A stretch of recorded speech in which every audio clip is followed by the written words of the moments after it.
Olá, galera! Bom, essa é a primeira aula que nós vamos gravar sobre o tema ecologia, beleza? Muito bem, então, primeira aula sobre o tema ecologia. Queridos, a ecologia, nós vamos pegar os conceitos básicos, beleza? Depois nós vamos gradualmente pegando cada temática e vamos escrevendo, tudo bem? Então, nesse primeiro momento, nós iremos estudar sobre habitat, né, o local em que vive o ser vivo. Vamos estudar sobre nichos ecológicos, beleza? Aí a gente vai avançando na ecologia, tá bacana? Então vamos mostrar para você aqui o materialzinho para que você possa acompanhar comigo aí, tá bom? Aí, então vamos lá. Aqui, nessa primeira aula, nesse primeiro encontro, nós vamos falar sobre alguns conceitos, né, como eu falei. O primeiro conceito que eu quero te dar é o conceito de nicho ecológico. O nicho corresponde à profissão do indivíduo, profissão do animal, o que ele faz, o que ele come, quando que ele reproduz, em que momento que ele reproduz. Então, o nicho está ligado à alimentação do animal, ao hábito do animal, às presas que ele come e aos aspectos reprodutivos. Beleza? Então veja que o nicho ecológico é algo pessoal. É algo pessoal. Certinho? Então, dois indivíduos de espécies diferentes, eles não ocupam o mesmo nicho. Não podem ocupar o mesmo nicho. Beleza?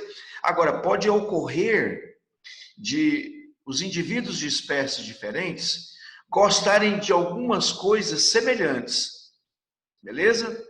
Muito bem, da mesma comida. Então, nesse momento, vai ocorrer uma sobreposição de nicho.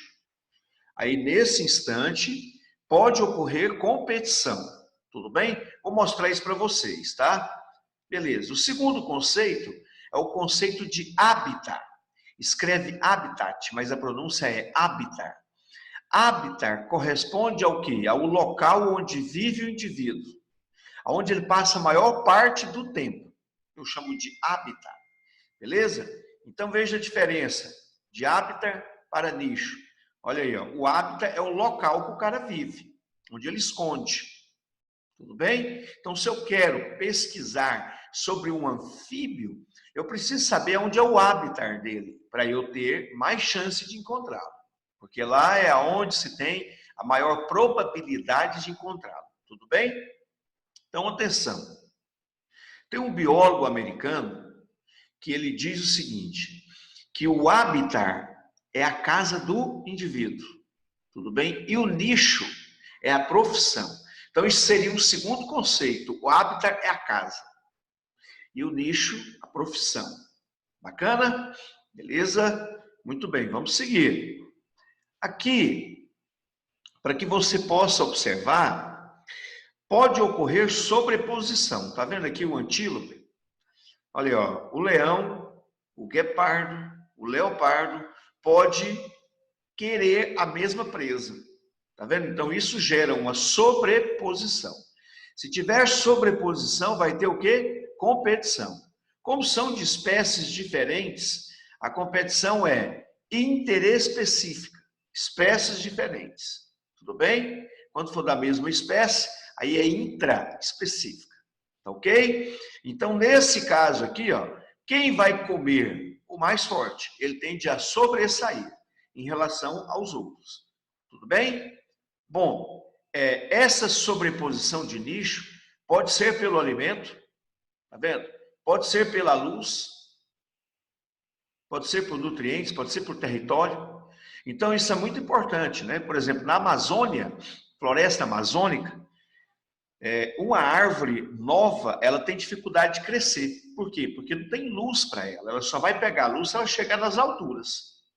Tá vendo? Então, existe uma competição pela luz. Competição pelo alimento, pelo território. Beleza? Muito bem, vamos mais. Vamos analisar isso aqui.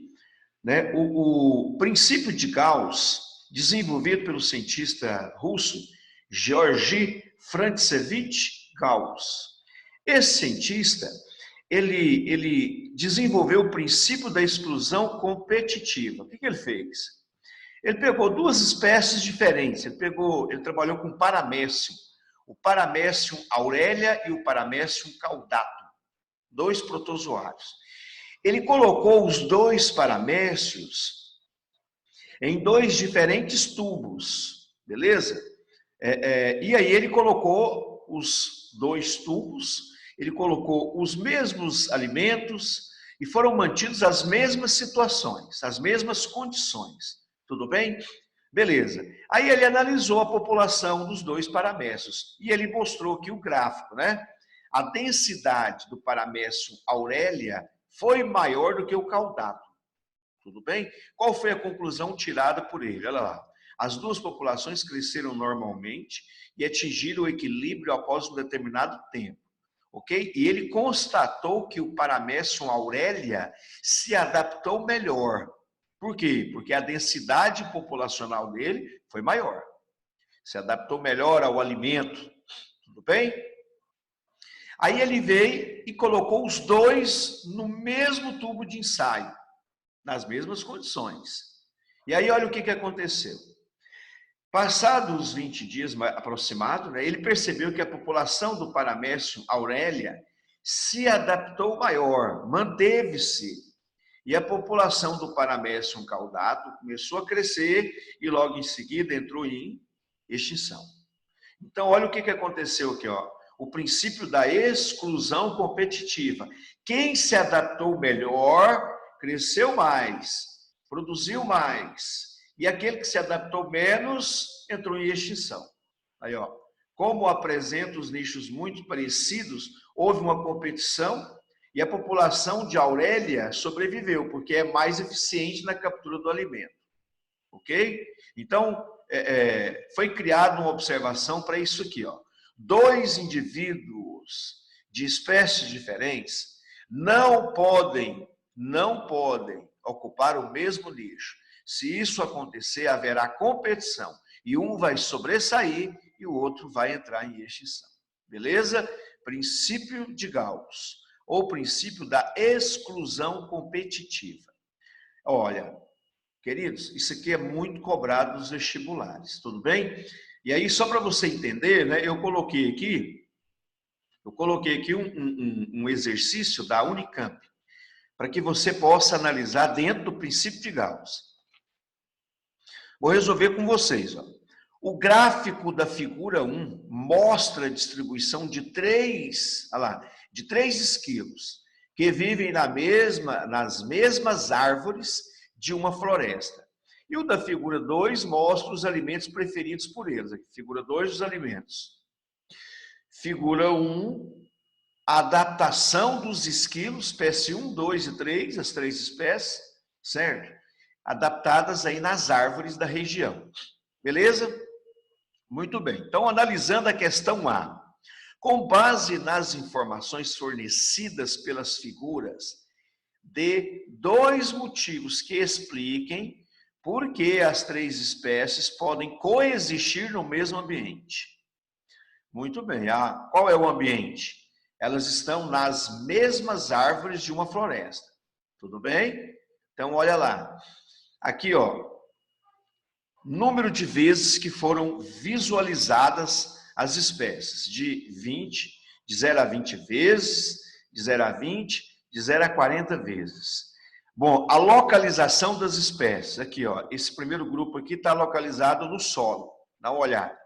Esse primeiro grupo aqui, ó. Então, mostra que a espécie 3 é mais adaptada à captura de alimentos aonde? Aqui, ó, no solo. Tudo bem? Beleza? Mais do que a espécie 2, mais do que a espécie 1. Muito bem. A espécie 2 é mais adaptada a mais ou menos de 0 a 5 metros de altura. Tá vendo? Muito bem. A espécie 2 também gosta aqui dos 5 a 10 metros. Aí já a espécie 1, ó, olha lá, de 11 a 15 metros. Aí, ó, a espécie 1 de 11 a 15 metros para cima, ela vai dominar. Beleza? Muito bem, então ele pede para nós fornecermos aqui 2 motivos que explicam por que as 3 espécies podem coexistir. Em primeiro lugar, elas são adaptadas a alturas diferentes, beleza? São adaptadas a alturas diferentes. Seria a primeira justificativa. Se são adaptadas a alturas diferentes, significa dizer que elas também são adaptadas a alimentos diferentes. Então não há sobreposição de nicho, o que mostra que cada espécie se adaptou melhor com um tipo de alimento. Tudo bem? Vamos ver a resposta da Unicamp com relação a essa questão? Olha lá. Motivo 1. As 3 espécies frequentam diferentes estratos de altura das árvores. Está vendo? Elas estão adaptadas em alturas diferentes. Ok? Como nós falamos. Motivo 2. As 3 espécies de esquilos têm pouca sobreposição de nichos. Provavelmente comem preferencialmente diferentes alimentos. Viu aí? Então elas estão adaptadas em ambientes diferentes e provavelmente alimentam de alimentos diferentes, beleza? Por isso que não há competição entre elas. Ou se há pouca competição. Tá bacana? Bom, questão B. Supondo que uma 4ª espécie de esquilo fosse introduzidas no mesmo local, explique como essas espécies poderiam coexistir nesse ambiente. Vamos olhar aqui os alimentos de acordo com a cor. O azul aqui, invertebrados. Observa que a espécie 1 está mais adaptada aos invertebrados. O azul come um pouco de fruto, come um pouco de folha, quase não come cascas. A espécie 2 come relativamente os invertebrados, mas come mais de que? Alimenta mais de que? Cascas e poucas folhas. Tudo bem? A espécie 3, mais adaptada aos frutos. Tá vendo aqui? Mais adaptadas aos frutos. E aqui, invertebrados. Tudo bem? E aqui, poucas folhas. Então, ele pede o seguinte, supondo que uma 4ª espécie, aqui são 3, se eu for colocar uma 4ª espécie aqui, ela deveria alimentar-se mais de quê? Para não ter sobreposição. Bom, ela deveria alimentar-se mais de quê? Olha lá, mais de folhas. Se ela comesse mais folhas e talvez cascas, ela teria menos dificuldade, beleza? Porque pode observar, folhas, praticamente eles alimentam-se de poucas folhas, beleza? Vamos ver como é que ficaria o gabarito da Unicamp. Olha lá. A espécie introduzida poderia sobreviver se tivesse um nicho ecológico diferente das 3 espécies nativas, ou se houvesse pouca sobreposição de nichos. Por exemplo, se a nova espécie se alimentasse preferencialmente de folhas. Tudo bem? Muita atenção nesse tipo de resposta, né? Uma resposta coesa, acima da média, tá ok? Beleza, queridos? Muito bem. Então, sobre nichos ecológicos, com esse exercício, eu fecho essa primeira introdução nossa. Tudo bem? Um abraço, bom trabalho para vocês.